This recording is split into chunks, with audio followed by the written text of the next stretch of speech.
नमस्कार,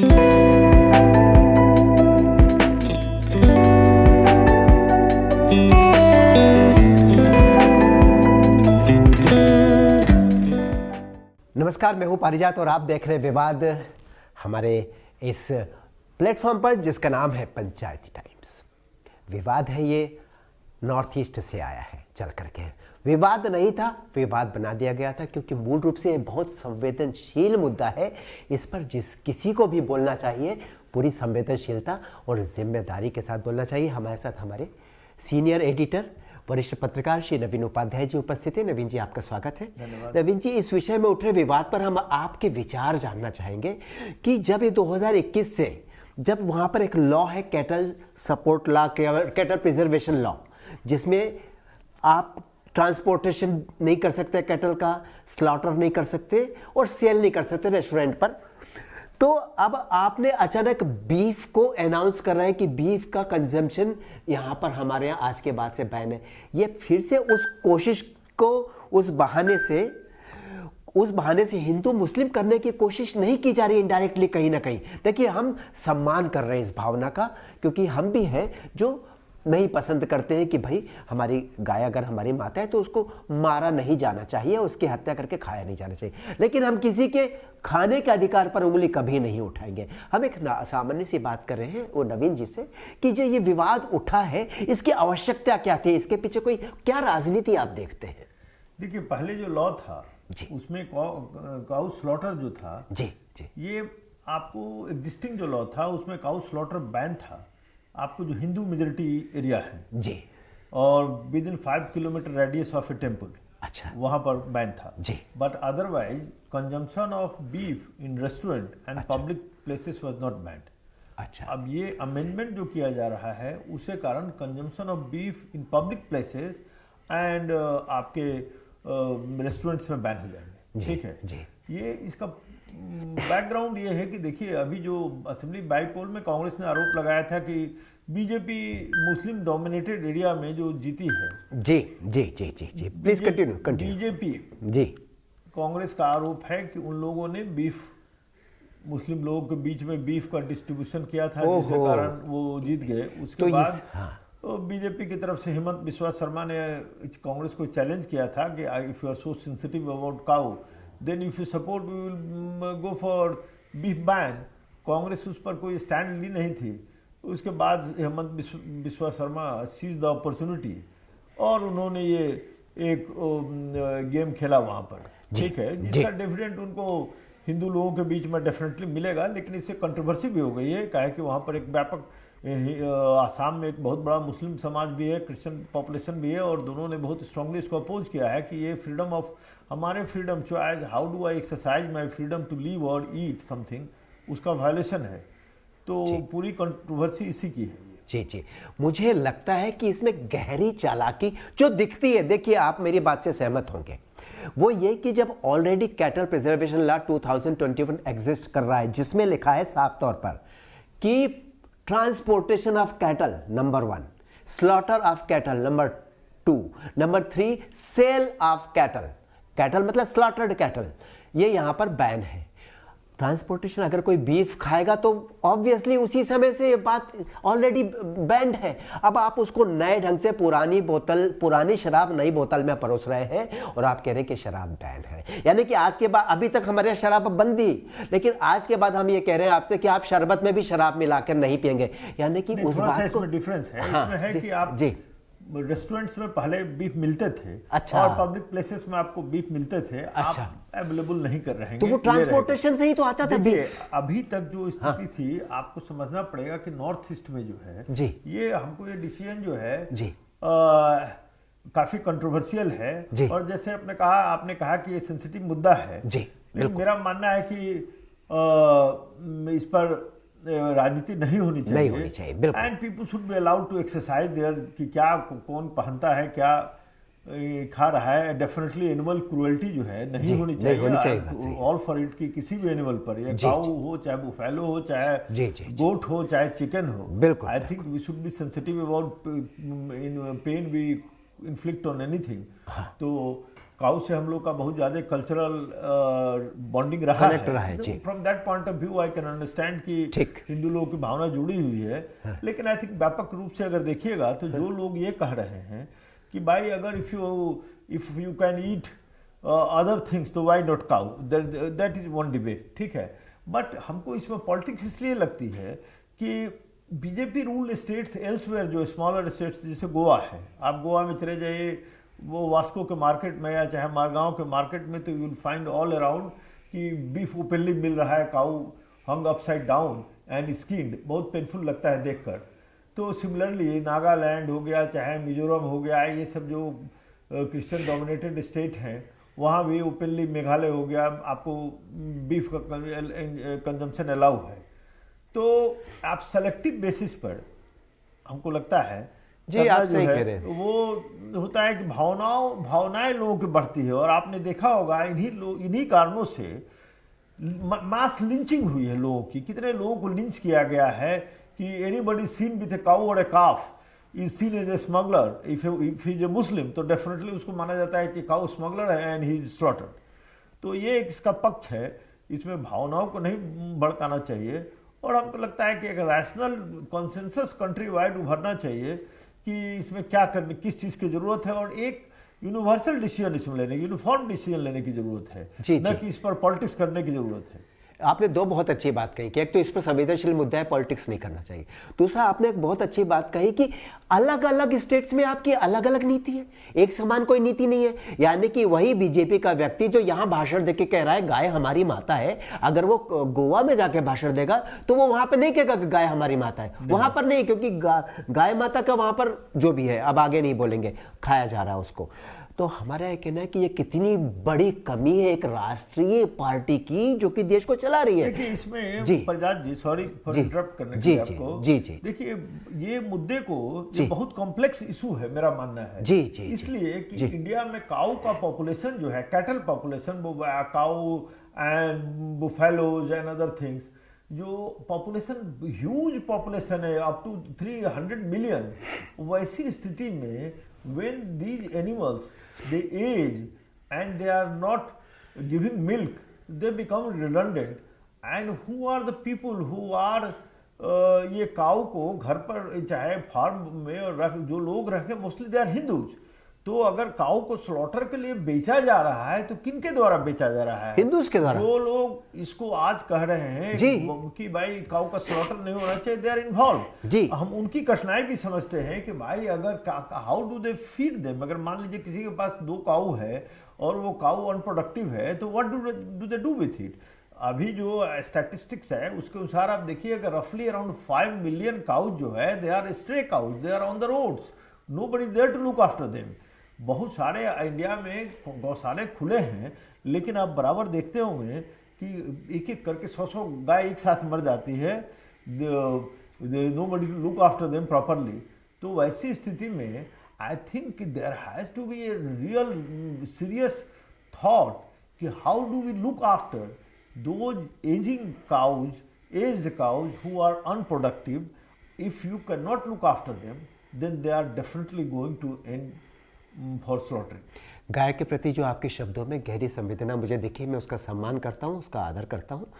आपने एक बहुत अच्छा विषय उठाया कि गवर्नमेंट को सोचना चाहिए कि गाय के बारे में उसकी सोच क्या है। नीति बाद में है, पहले सोच होती है। अगर आप माता मानते हैं, श्री कृष्ण भगवान से कनेक्ट करते हैं, तो आप कह दीजिए राष्ट्र पशु है, और राष्ट्रीय पशु है तो आप इसकी जिम्मेदारी लीजिए। 5 लाख, नवीन जी ने बताया 5 lakh stray cows, 5 million, sorry 50 lakh, ये घूम रही है सड़कों पर, आवारा, बीमार पड़ जाती है, मर जाती है, या इनको कोई काट देता पकड़ करके, कौन जिम्मेदार है? और फिर दूसरा विषय उन्होंने उठाया कि जो हिंदू कहते गाय हमारी माता है और हम बचाएंगे, स्लॉटर लिंचिंग होती रहती है उन लोगों की जिनको माना जाता है कि जिम्मेदार है, गाय को पकड़ के काट देते हैं। ये वही हिंदू है जो अपने गायों को बेच देते हैं कि बाद में लगता है नॉन प्रोडक्टिव, इनको खिलाना पड़ेगा, कौन खर्चा उठाएगा, दूध तो दे नहीं रही है, बुढ़ा गई है, दूध दे नहीं रही है। तो ऐसी स्थिति में यहाँ पे गवर्नमेंट को आगे आना चाहिए। हमारे यहाँ प्रजात जी काफी हिपोक्रेसी है हमारे सिस्टम में। जी वेरी अनफॉर्चुनेट। लोग बात करते हैं बहुत बिल्कुल, मैं सहमत बात करते हैं कि अहिंसा होनी चाहिए, एनिमल पर क्रूरल्टी नहीं होनी चाहिए, और इसको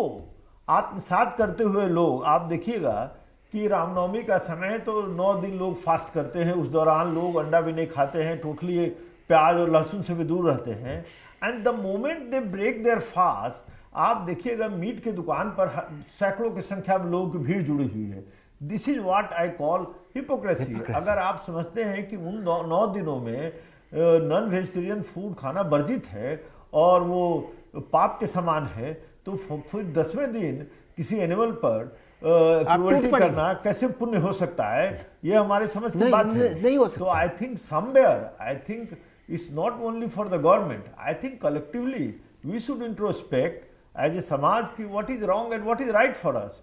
एंड मेरा मानना है कि गवर्नमेंट की तरफ से इसमें इंटरफेरेंस नहीं होना चाहिए, क्या है कि that will lead to politics and conflict. As a society we should debate this कि what should we do. I think इसे वर्ल्ड में जो है, I think everywhere people are exercising their own choices कि क्या खाना है, क्या पीना है। And I think we should live to that, we should educate people, give them better understanding of the environment we are living and what is right and what is wrong. I think वही एक रास्ता है जो कि सही रास्ता है।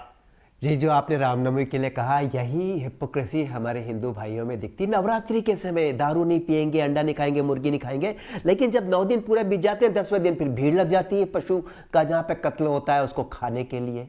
ठीक है, कौन है वो? हमारे ही भाई है। हम बात दूसरों की करते हैं, उनसे लड़ाई की बात करते हैं। चलिए हम उस पर नहीं जाएंगे, हम जाएंगे इस बात पर कि इसका सोल्यूशन ये कि गवर्नमेंट आगे आए, कहे कि हम इस तरह के अपने अलग अलग बाड़े से गौ रक्षा समिति नहीं, गौ रक्षा का दायित्व लेते हुए गौ रक्षा प्लेटफॉर्म्स तैयार कर रहे हैं जहां पे आप अपनी अपनी गायें दें, और जब तक वो जीवित रहे, नॉन प्रोडक्टिव स्ट्रे काउज, तब तक गवर्नमेंट उनकी जिम्मेदारी की उनको खिलाने पिलाने की, अगर हो सकता है तो। नहीं तो जो चल रहा है ठीक है। या फिर एक्सट्रीम पे जाइए, अब बीफ बैन का अगर आप विरोध कर रहे हैं, मतलब बीफ वाले जो लोग हैं जो बीफ बैन लगा रहे हैं, अगर उनको गाय के मरने का इतना ही दुख है तो वो जाए पूरे देश में कत्ल खाने बंद करा दे, देश में एक नीति हो। हम विदेशों में बेच करके बीफ को और दूसरे कत्ल किए गए जानवरों को पैसा कमा रहे हैं, करोड़ों रुपए। इसलिए हम ऐसा नहीं करेंगे। हजारों करोड़ रुपए एक्सपोर्टर ऑफ बीफ है। कितना बड़ा फैक्ट कहा है आपने। और देखिए बहुत डिबेटेबल इशू इसलिए भी है कि अगर कल आप कंट्री वाइड बीफ बैन करते हैं, अल्कोहल बैन करते हैं, आप सोचिए कि बहुत 2 स्टेट 3-4 स्टेट में हो चुके हैं।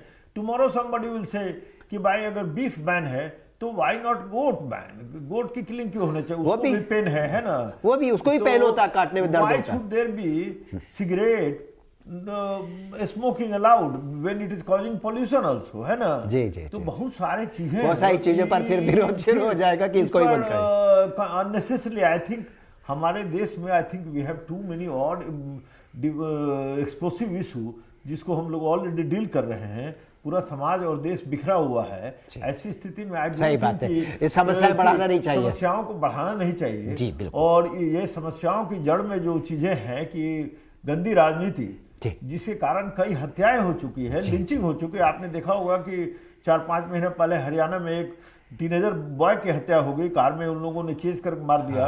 And he was not a Muslim guy, he was a Hindu. उसको लेकिन सस्पेक्ट कर लिया इन लोगों ने कि वो स्मगलर है और मार दिया गया।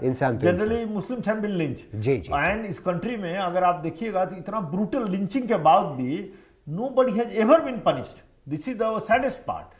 तो आपको लोगों की भावनाओं को भड़का कर राजनीति इस पर नहीं करनी चाहिए। बोथ साइड्स जो है, opposition and ruling party at the centre, I think they should sit together, discuss कि क्या करना है। अगर लोगों की बहुतायत लोगों की भावनाएं हैं उसको देखते हुए, but I think you have to also carry your minorities together, so somewhere you can try to bring a middle path. जी, बहुत अच्छी बात आपने मध्यम मार्ग की कही है। बुद्ध कहते हैं कि सर्वोत्तम मार्ग है मध्यम मार्ग, यानी कि युद्ध भी मत करो, क्षमा भी मत मांगो, समझ से, आपसे समझाइश से, आपसे सलाह से समस्या का समाधान कर दो। तो बहुत अच्छी बात है। लेकिन ये समस्या पैदा हुई है नॉर्थ ईस्ट में, जहाँ ऑलरेडी 3 साल पहले से ही कैटल प्रिजर्वेशन एक्ट 2021 चल रहा है। देखिए नॉर्थ ईस्ट को आप दूसरे तरीके से देखिए। नॉर्थ ईस्ट में जो डिफरेंट स्टेट हैं, आसाम का अलग एक था कि आसाम में जो था पब्लिक प्लेसेस में स्लॉटर बैन था, टेम्पल से 5 किलोमीटर तक स्लॉटर बैन था, but public consumption was not ban. लेकिन एल्सवेयर जो आपके स्टेट हैं नॉर्थ ईस्ट में, वहां पर बीफ कंजम्पशन इज अलाउड जी, क्योंकि सदियों से चल रहा है, काफी क्रिश्चियन पॉपुलेशन है। तो बीफ लोग खाते हैं वहां पर। केरला में आप जाइएगा, इनफैक्ट की बीजेपी के हैं केरला के वाइस प्रेसिडेंट ने कल कहा है कि हेमंत बिस्वा शर्मा को इज कॉशन कि आई थिंक ये जो हो रहा है, ही शुड क्लैरिफाई कि what does he mean by beef ban, whether he wants to ban cow और बुल्स एंड व्हाटएवर। तो there is a discordant voice from the BJP itself. आपको केरला में अलाउ है, गोवा में अलाउ है, नॉर्थ स्टेट में allow है और कई स्टेट में अलाउ है। तो ऐसी स्थिति में आई थिंक एक राष्ट्रीय पॉलिसी की जरूरत है इस पर, जिसमें don't bulldoze your majoritarian view on others. I think try to bring everybody together. जी, तो आपको लगता है कि इन्होंने जो कोशिश कर रहे हैं, मुझे तो इसमें शुद्ध रूप से राजनीति दिख रही है, क्या इसका इनको लाभ मिलेगा, राजनीतिक वोट मिलेंगे या इनको बूमरैंग हो जाएगा? देखिए, अल्टीमेटली जो है अभी तक जिस तरीके से लोगों के प्रो हिंदुत्व आइडियोलॉजी को सामने लेकर बीजेपी चल रही है, उसका लाभ उसको मिला ही है। तो आई कांट से, लेकिन मेजोरिटी जो व्यू है वो लोगों को जो पसंद आएगा, इसका कुछ पॉलिटिकल लाभ भी किसी एक पर्टिकुलर इशू के कारण कोई पार्टी सत्ता में नहीं रहती है, बट ओवरऑल जो है वो इनके हिंदुत्व के आइडियोलॉजी और एजेंडा को सूट करता है। So that is where it will benefit them. जी जी, तो इस विवाद में एक इंडिविजुअल, एक हिंदुस्तान बौद्धिक रूप से जागरूक व्यक्ति के रूप में आपको मैं पूछना चाहूंगा कि क्या विचार है, क्या समाधान आप देते हैं? अगर सरकार आपसे कहे बताइए कोई समाधान बीफ वाली जो समस्या है, क्योंकि ये हर जगह है, मूल रूप से देखा जाए राजनीति हो रही है। समाधान अगर कोई सजेस्ट करे जी, बहुत डिफिकल्ट है मेरे अनुसार इसका समाधान जी, क्योंकि ये ऐसा इशू है कि क्योंकि आई थिंक हमारे कॉन्स्टिट्यूशन में we have been given a lot of choices, you know, freedom to exercise और चॉइसेस, और वो चॉइसेस कुछ लोगों को पसंद हो सकता है बीफ खाना, कुछ लोगों को नहीं पसंद हो सकता है। मेरा मानना है, मेरा दृष्टिकोण जो अपना है, जो बार बार हम कह रहे हैं कि पेन सबको होता है, किसी चिकन को मारिए, चाहे गोट को मारिए, चाहे काऊ को मारिए, काऊ से ज्यादा हम लोग का बॉन्डिंग है। इट डज नॉट मीन कि अगर आपकी माता है काऊ तो आप माता की हत्या नहीं करेंगे, बाकी सबके करेंगे, और सिबलिंग की अपने भाई और भतीजे की हत्या आप कर सकते हैं। बिल्कुल, बहुत अच्छी बात जी। तो मेरा मानना है कि इस पर बहुत सेंसिटिव तरीके से बैठकर एक डिसीजन लेने की जरूरत है जी। इसका समाधान यही हो सकता है कि इस पर राजनीति नहीं की जाए जी, और people should be allowed to exercise their choices within reasonable limit कि अगर काऊ बीफ कंजम्पशन करते हैं, ठीक है, आप उसको एग्जीबिशन उसका बनाइए मत, काऊ पर क्रूअल्टी नहीं होना चाहिए। आई थिंक डिफिकल्ट है कहना, सजेस्ट करना, but for the time being हम यही कहेंगे कि इस पर राजनीति मत कीजिए। बहुत अच्छा कहा, तीनों पक्ष नवीन जी ने सामने रखे। पहला पक्ष है उस पशु का जिसके साथ क्रूअल्टी होती है, जिसे बाद में खा लिया जाता है मारकर, नवीन जी ने कहा वो भी गलत है, वो भी नहीं होना चाहिए। दूसरा पक्ष राजनीति करने वाले जो लोग हैं, जो हमारे नेता हैं, राजनीति करते हैं संवेदनशील मुद्दे पर, उन्होंने कहा वो राजनीति भी नहीं होना चाहिए। तीसरा पक्ष हमारी सरकार, उसे ऐसे नियम, ऐसी नीतियां जो कि सॉफ्ट हो, लोगों के साथ समझाइश भरी हो और लोगों को कन्विंस कर सके कि देखिए आप अपने फ्रीडम को एक्सरसाइज कर सकते हैं, लेकिन विद इन गिवन लिमिट्स के भीतर ही आपको करना है, ताकि किसी तरह का विवाद भी ना बने और हम नैतिक रूप से भी एक दूसरे के विरोधी ना हो, इस पर विवाद ना हो। तो विवाद के इस सेशन में हम आपसे अनुमति लेंगे। बहुत धन्यवाद नवीन जी, आपको हम फिर आमंत्रित करेंगे अगले विषय पर। आप सबका भी धन्यवाद, नमस्कार।